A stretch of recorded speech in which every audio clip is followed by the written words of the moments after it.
Dear students, मैं पीयूष कुमार त्रिपाठी स्वागत करता हूं आप सभी का अपने YouTube channel SCS EDU point पर।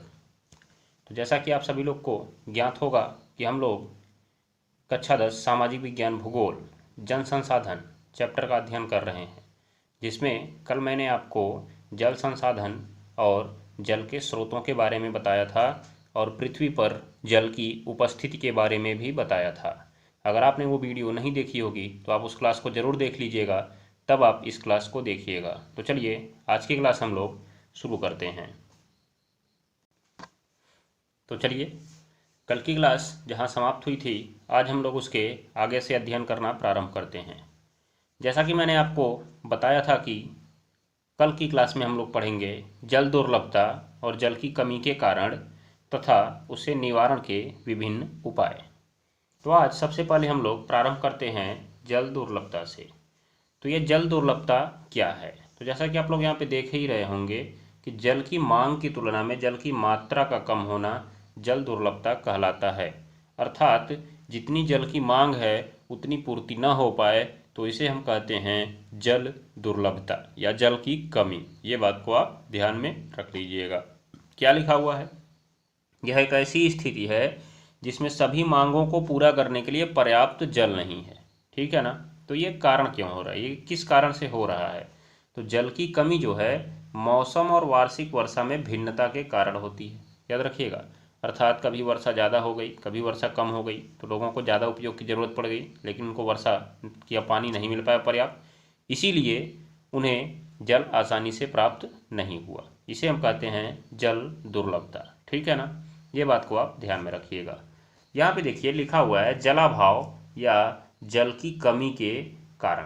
तो जलाभाव या जल की कमी के कुछ कारण दिए गए हैं, जिसमें से आप लोग कम से कम 4 या 5 पॉइंट अपनी कॉपी में नोट डाउन कर लीजिएगा। जैसा कि ये पहला पॉइंट आप अपनी कॉपी में नोट डाउन कर लीजिएगा। क्या लिखा हुआ है? अधिकांश जल की कमी अत्यधिक प्रयोग और समाज के विभिन्न वर्गों के जल के असमान वितरण के कारण होती है। याद रखिएगा, मतलब जल का अत्यधिक प्रयोग, अर्थात अगर आप एक दिन में 20 लीटर पानी में अपना पूरा काम चला सकते हैं तो आप 20 नहीं, 20 की जगह आप 50 यूज करते हैं, क्योंकि आप उसमें 30 लीटर पानी वेस्टेज के रूप में गिरा देते हैं। तो ये आप है जल का अधिकांश प्रयोग। उसके बाद कहा गया समाज के विभिन्न वर्गों में जल का असमान वितरण, अर्थात कुछ एरिया ऐसे हैं जहाँ पर एक बॉटल भी पानी लोगों को नसीब नहीं होता है, और कुछ एरिया ऐसे हैं जहाँ पर लोग मोटर चलाकर आधे घंटे तक स्नान करते हैं। ठीक है? तो ये भी कहा गया कि विभिन्न वर्गों में जल के असमान वितरण के कारण जल की कमी होती है। दूसरा पॉइंट आप इसका नोट डाउन करिएगा। दूसरा पॉइंट क्या है? अत्यधिक जनसंख्या के कारण जल की कमी होती है, क्योंकि घरेलू कार्यों में जल अधिक उपयोग होता है। सीधी सी बात है। जैसे आपके यहाँ अगर 2 व्यक्ति हैं तो दोनों लोग नहाने के लिए 1-1 बाल्टी पानी यूज करते हैं, लेकिन अगर आपके यहाँ 5 व्यक्ति हो गए तो वो नहाने के लिए 5 बाल्टी पानी यूज करेंगे।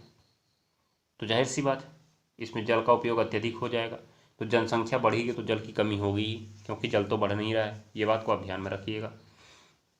दूसरा देखिए क्या कह रहा है कि जो बढ़ती हुई जनसंख्या है, याद रखिएगा, बढ़ती हुई जनसंख्या को भोजन प्रदान करने के लिए कृषि बड़े पैमाने पर की जाती है, और कृषि के लिए तो सिंचाई का विशेष रूप से आवश्यकता होती है। याद रखिएगा, बिना सिंचाई के कृषि नहीं होती है, क्योंकि बारिश तो हमेशा हर मौसम में होने वाली नहीं है, इसीलिए आपको अधिक मात्रा में जल की आवश्यकता पड़ती है। तो ये भी एक जलाभाव का अर्थात जल की कमी का कारण है। तो सबसे पहला जल का अत्यधिक प्रयोग और जल का असमान वितरण जल की कमी का कारण है, और अत्यधिक जनसंख्या भी जल की कमी का कारण है, क्योंकि घरेलू कार्यों में अधिक उपयोग होता है। आप इस पॉइंट को ऐसे लिखिए जैसे मैं बोल रहा हूँ।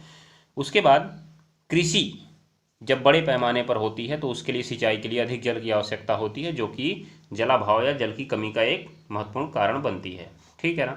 अगला देखिएगा, यहाँ पे बढ़ता औद्योगिकरण और शहरीकरण भी जल की कमी के लिए जिम्मेदार है। कैसे लिखा हुआ है यहाँ पे?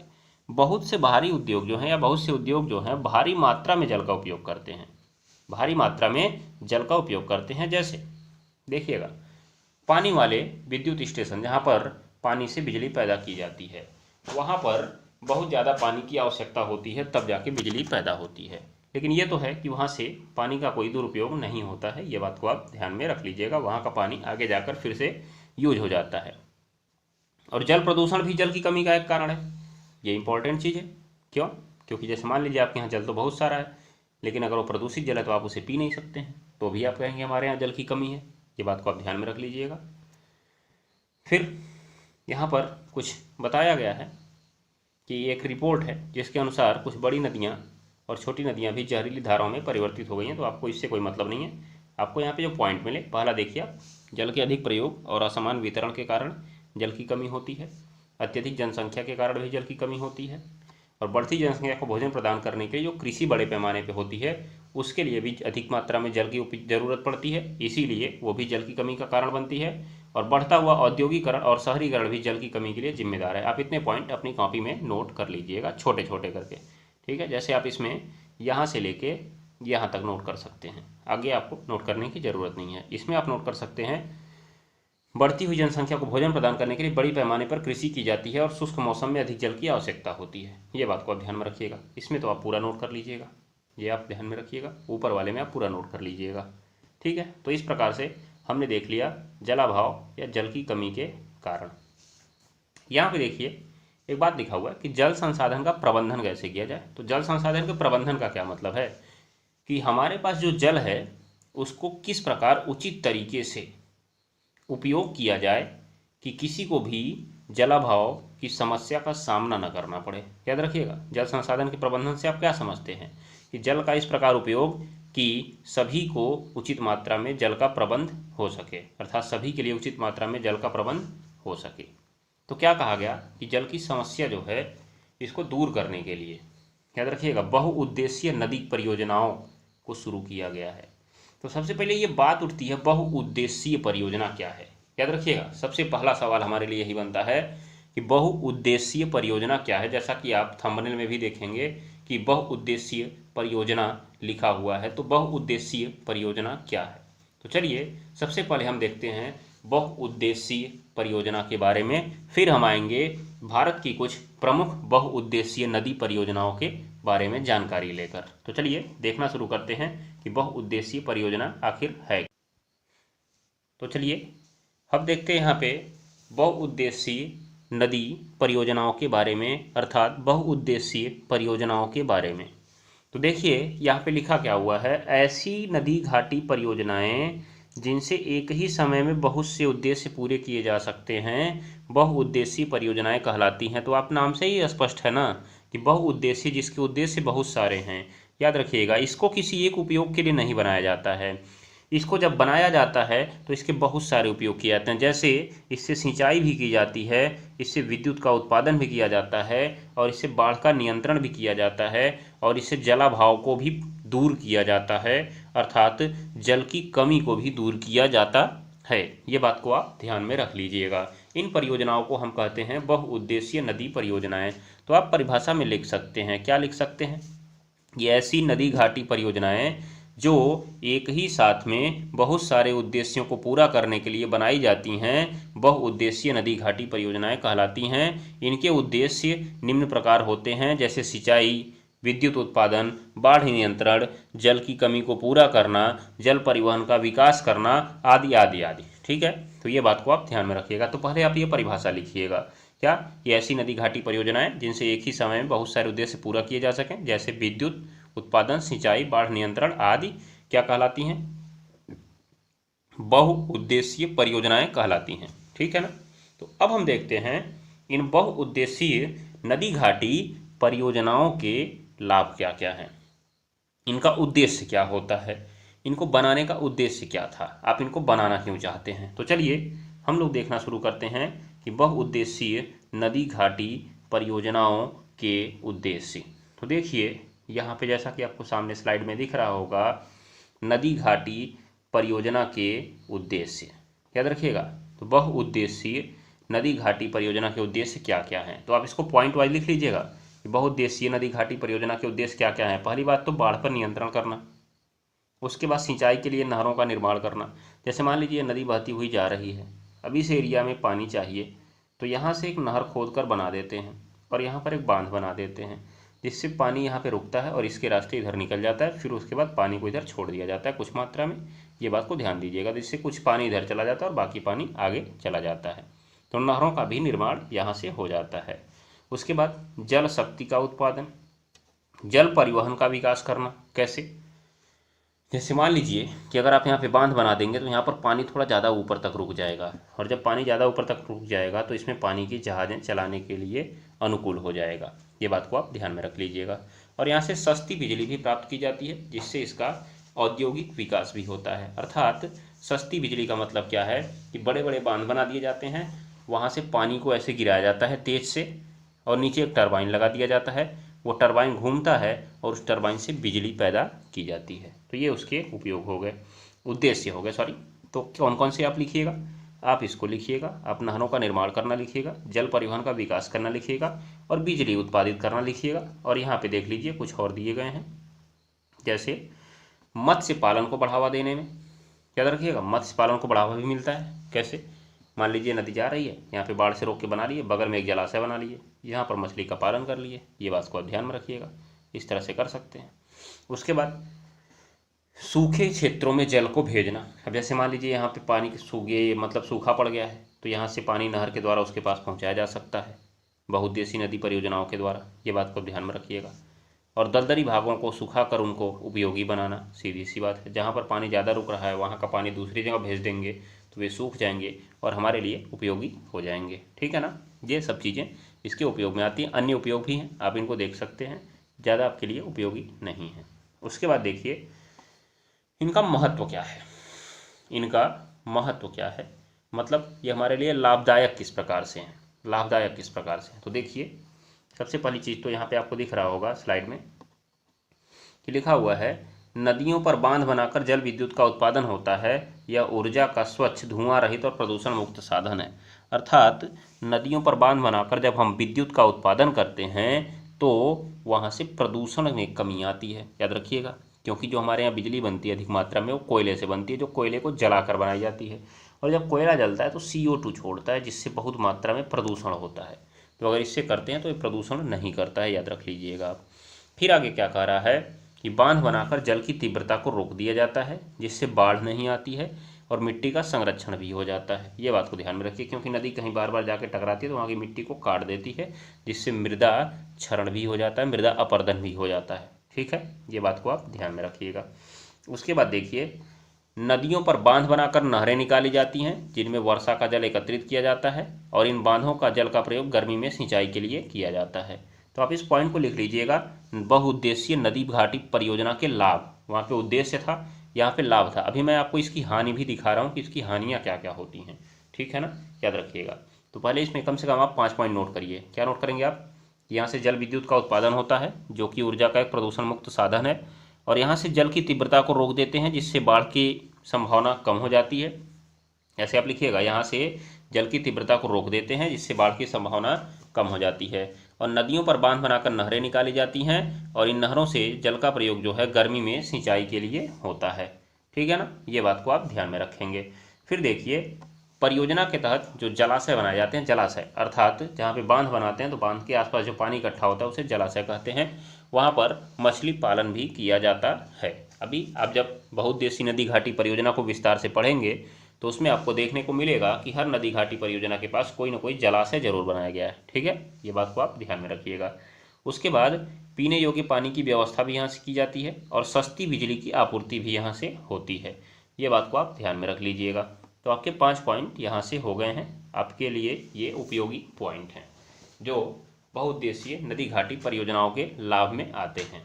अब चलिए हम लोग देख लेते हैं कि बहुउद्देशीय नदी घाटी परियोजनाओं की हानि क्या है। ठीक है, प्रश्न उत्तर के माध्यम से आप यहाँ पर भी देख सकते हैं, प्रश्न उत्तर के माध्यम से दिखाया गया है कि बहुउद्देशीय परियोजनाओं के लाभ क्या क्या हैं। तो बहुउद्देशीय परियोजनाओं से इसमें कहा गया ना कि एक समय में बहुत सारे लाभ होते हैं, अर्थात बहुत सारे उद्योगों की या उद्देश्यों के लिए ये प्रयोग की जा सकती हैं, जैसे सिंचाई के लिए, नौका परिवहन के लिए, बाढ़ रोकने के लिए, मत्स्य पालन के लिए, इन सब चीज़ों के लिए इनका उपयोग किया जा सकता है। तो ये सब चीज़ें आप पीछे पढ़ चुके हैं। इनसे बाढ़ रोकने में मदद मिलती है, जैसा कि यहाँ पे भी लिखा हुआ है। यहाँ पे एक शब्द आपके लिए इंपॉर्टेंट आया, दामोदर नदी को बंगाल का शोक कहा जाता था। ये बात को आप ध्यान में रखिएगा, क्योंकि दामोदर नदी हर साल बाढ़ से वहाँ पर बहुत कुछ बर्बाद कर देती थी, परंतु वहाँ पर बांध बनाकर, दामोदर नदी घाटी परियोजना के द्वारा बांध बनाकर आने वाली बाढ़ को संभावित रूप से कम कर दिया गया है, जिससे बाढ़ पर नियंत्रण पा लिया गया है। तो बाढ़ को रोकने में भी यहाँ से सहायता मिली है और जल संग्रहण और भंडारण में भी इससे सहायता मिलती है, जिससे सिंचाई और अन्य कार्यों के लिए इसका उपयोग होता है। ये बात को आप ध्यान में रख लीजिएगा। तो ये इसके उपयोग थे, लाभ थे। आप इसको अपनी कॉपी में नोट डाउन कर सकते हैं। अब हम देखते हैं इससे होने वाली हानियाँ क्या क्या हैं। तो देखिए यहाँ पे क्या लिखा हुआ है। क्या लिखा है?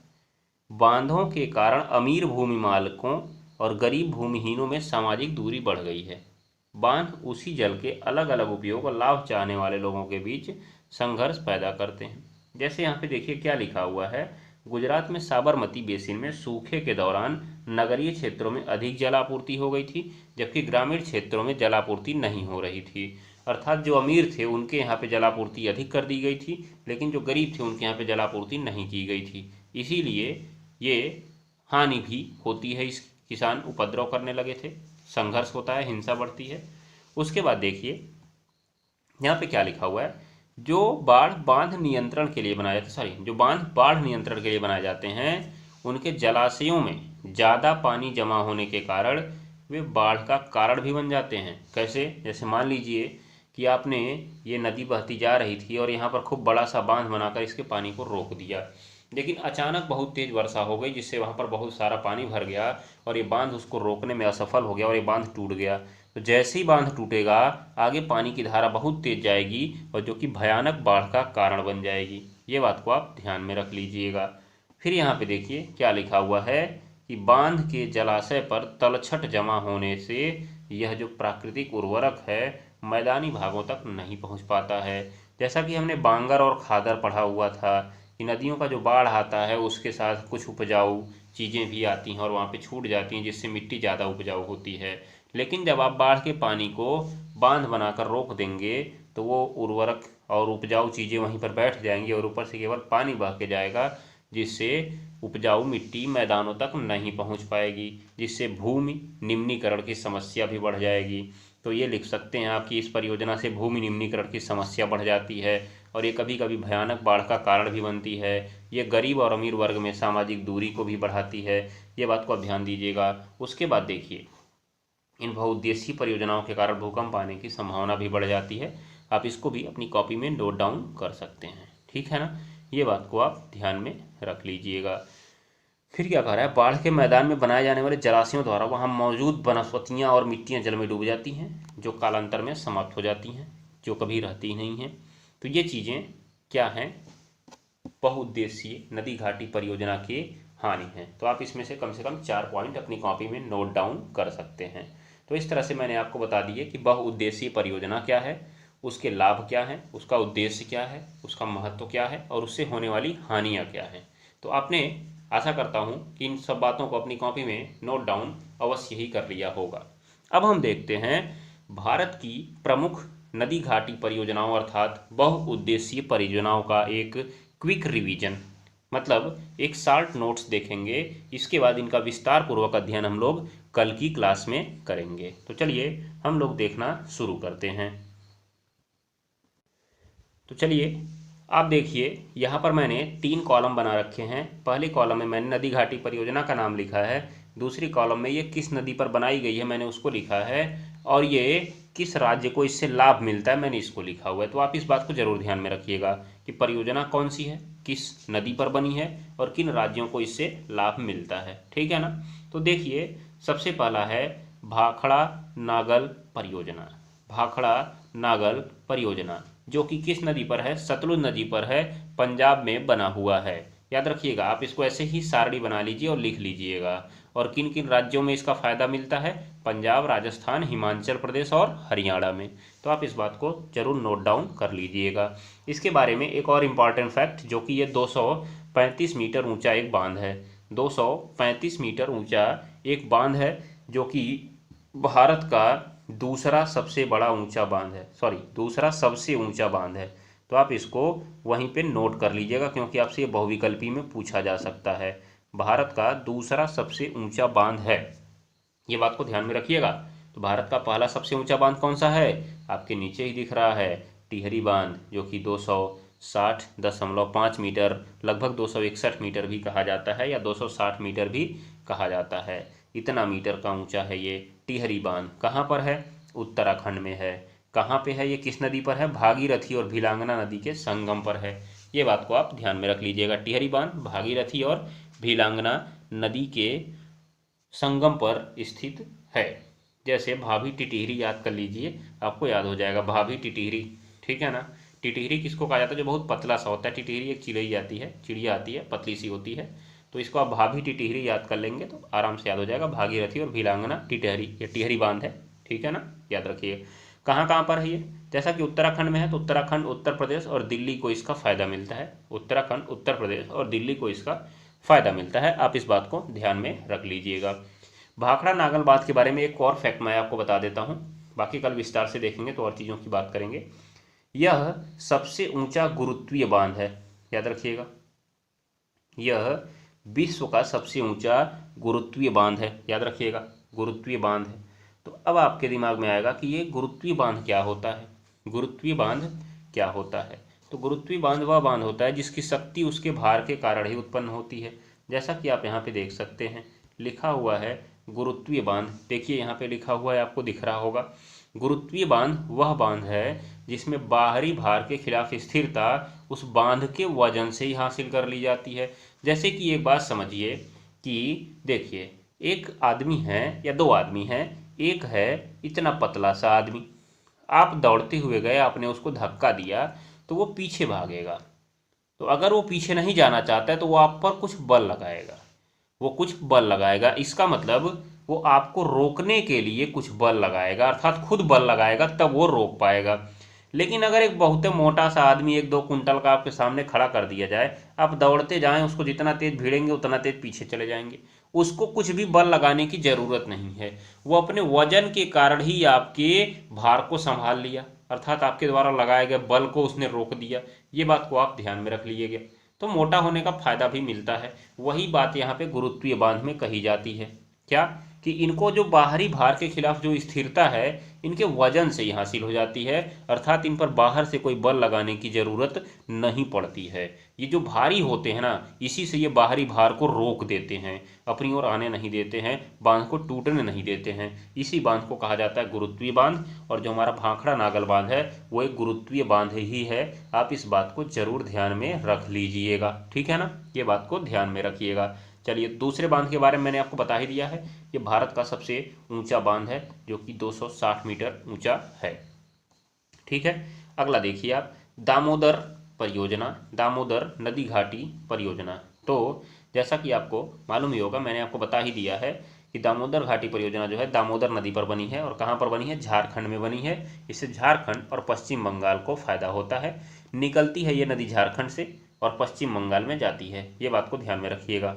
तो हुगली नदी में फिर जाके मिल जाती है। हुगली नदी जिसे कहा जाता है हुगली नदी, तो हुगली नदी में जाके मिल जाती है, ये बात को ध्यान में रखिएगा। इसे बंगाल का शोक कहा जाता था क्योंकि इसके कारण बहुत बाढ़ आते थे, लेकिन अब इस परियोजना के द्वारा बाढ़ की संभावना को कम कर दिया गया है। यहाँ पे एक फैक्ट लिखा हुआ है नीचे, भारत का एक और विश्व का दूसरा सबसे बड़ा। तो सबसे पहले तो आप बात ये ध्यान में रखिए, ये भारत की पहली नदी घाटी परियोजना है, याद रखिएगा। दामोदर नदी घाटी परियोजना जो है भारत की प्रथम नदी घाटी परियोजना है। तो आपसे एक सवाल पूछा जा सकता है, देखिए 3 सवाल आपको मिल गए। भारत का सबसे ऊंचा बांध कौन सा है?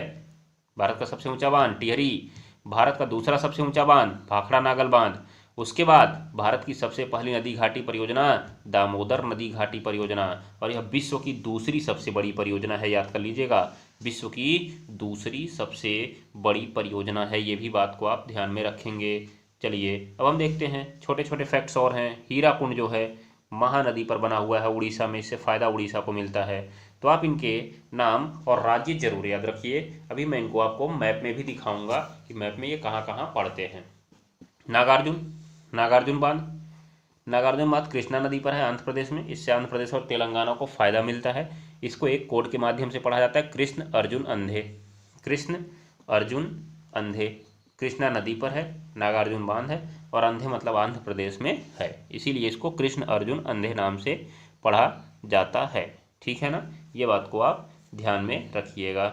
और इसको मऊ हीरा पढ़ सकते हैं, मऊ हीरा, मऊ हीरा, मऊ हीरा। महानदी उड़ीसा हीराकुंड, महानदी उड़ीसा हीराकुंड। आप इस प्रकार से अपने हिसाब से कुछ कोड बना सकते हैं जिससे आपको पढ़ने में आसानी हो। चलिए अगला देखते हैं क्या लिखा हुआ है। तुंगभद्रा परियोजना, तुंगभद्रा बांध जो है ये तुंगभद्रा नदी पर बनाई गई है।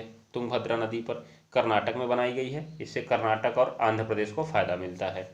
फिर इंदिरा गांधी नहर परियोजना, जैसा मैंने आपको कहा ना कि जो बहुउद्देशीय परियोजनाएं हैं वो सिंचाई के काम भी आती हैं। तो यहाँ से देखिए इंदिरा गांधी नहर परियोजना निकाली गई है। कहाँ से निकाली गई है? सतलज और ब्यास की। ये बात को इम्पोर्टेंट है, इंदिरा गांधी नहर परियोजना, इसको ये बात को ध्यान दीजिएगा।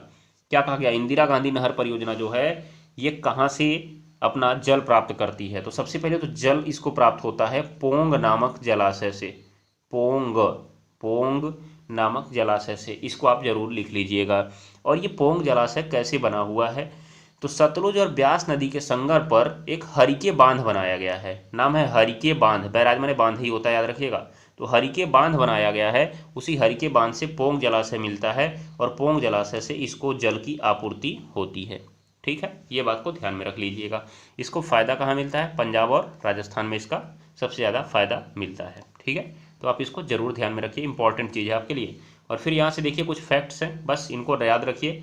राणा प्रताप सागर कहाँ पर है? चंबल नदी पर है, राजस्थान में। राणा प्रताप सागर चंबल नदी राजस्थान, राणा प्रताप सागर चंबल नदी राजस्थान। ठीक है, आप आगे देखिए, इधर कुछ और हैं। नरौरा गंगा नदी पर उत्तर प्रदेश में, नरौरा गंगा नदी उत्तर प्रदेश। गांधी सागर चंबल नदी राजस्थान। सरदार सरोवर इंपॉर्टेंट है आपके लिए, गांधी सागर इंपॉर्टेंट है, याद रखिएगा। नर्मदा नदी गुजरात, गांधी सागर चंबल राजस्थान, सरदार सरोवर नर्मदा गुजरात। ठीक है ना, ये बात को आप ध्यान में रखिएगा।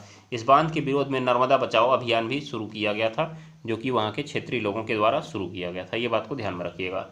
और तिलैया बांध जो है, तिलैया बांध कहाँ है? दामोदर नदी पर है, झारखंड में है। तिलैया बांध दामोदर नदी पर झारखंड में। तो इतनी बहुउद्देशीय परियोजनाएं आपके लिए इंपॉर्टेंट हैं, जिनके बारे में मैंने विस्तारपूर्वक बताया, वो आपके लिए ज़्यादा इंपॉर्टेंट है। और इनका केवल आप राज्य याद रखिए और किस नदी पर हैं ये याद रखिए, ये आपके लिए इंपॉर्टेंट हो सकती हैं।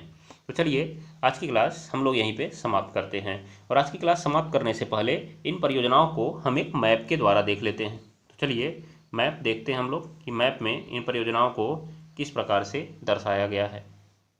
तो इधर देखिए कुछ परियोजनाएं हैं जिन पर मैप में दर्शाया गया जिनको। तो चलिए सबसे पहला आपको मैंने देखा था टिहरी, हम लोगों को टिहरी मिला था।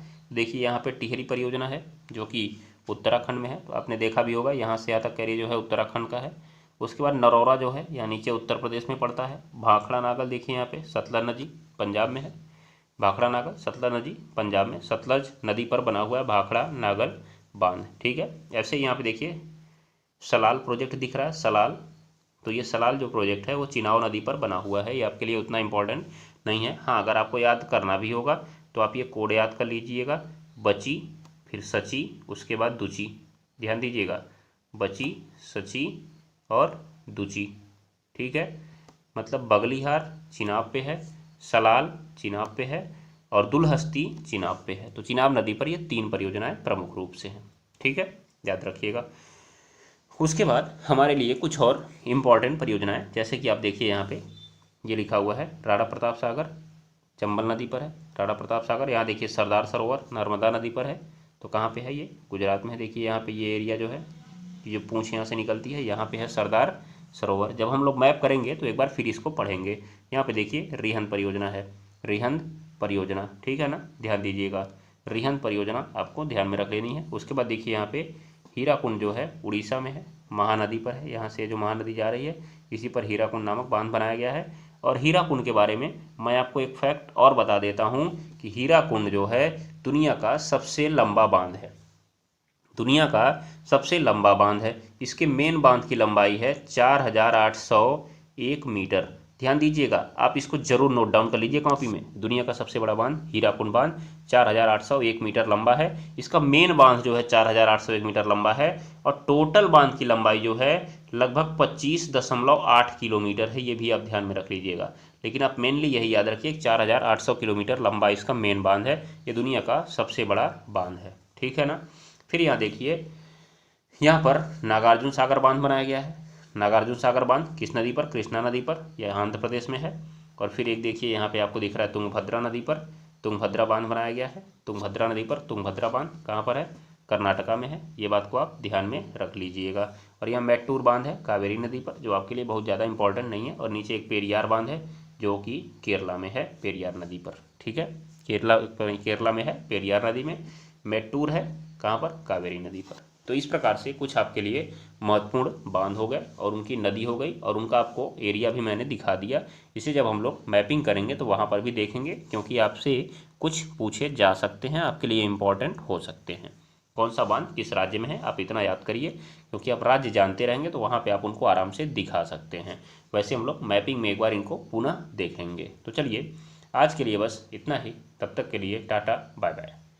तो आप लोग, मैं आशा करता हूँ कि इस क्लास को अच्छे से पढ़ेंगे, समझेंगे और अपने मित्रों के साथ शेयर अवश्य करेंगे और एक प्यारा सा कमेंट भी अवश्य करेंगे। तो चलिए आज की क्लास हम लोग यहीं पर बंद करते हैं।